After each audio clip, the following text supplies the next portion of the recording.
অনেক সময় কেউ ভগবত ভক্তির পথে প্রথম প্রথম এসেছে, অনেকে বলে কিরে এত কিছু করার পর এখন আবার সাধু হয়ে গেলি। তার আমার বক্তব্য হচ্ছে যে হয়ে তো গেছে, অসুবিধাটা কি আছে? স চুহে মারকে বিল্লি হাজকো চলি তো চলেছে, তো তুমি তো চলতেও পারছো না, এখন ওই চুহা মেরেই যাচ্ছ। ও তো বন্ধ করেছে, ও ফ্লাইটটা তো নিয়েছে, অসুবিধাটা কি? ভালো তো। সেরকম ভাবে ইয়েনা তেনা প্রকারেণ কৃষ্ণ স্মরণা, যেভাবে হোক কোনো প্রকারে যদি কেউ ভগবানের ভগবত ভক্তিতে এসে যায়, সে মুক্তি পেয়ে যাবে। এক হরি নামে যত পাপ হরে, পাপীর সাধ্য নয় তত পাপ করে। একবার যদি কেউ শুদ্ধ হরি নাম করে, ভালোভাবে ভগবানের ভক্তি করে, কোনো রকম বৈষ্ণব অপরাধ না করে, তাহলে ভগবান তৎক্ষণাৎ তাকে মুক্তি দান করেন।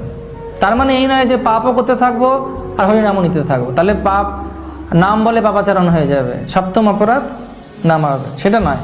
কিন্তু কেউ যদি বলে যে না আমি আজকে থেকে ভালোভাবে থাকবো, আমি এই যে জিনিসগুলো আমি খারাপ করতাম, হিংসা করতাম, দ্বেষ করতাম, সেগুলো করব না, তো ভগবান তৎক্ষণাৎ তাকে ক্ষমা করে দেন।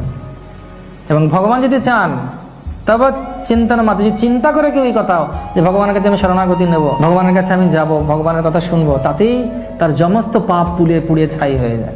একবার যদি কেউ চিন্তা করে যে আমি ভগবানকে ভালোবাসবো, ভগবান তার হয়ে যান। একজন ভক্ত রাস্তা দিয়ে যাচ্ছে, পদ্মপুরাণে আছে, হঠাৎ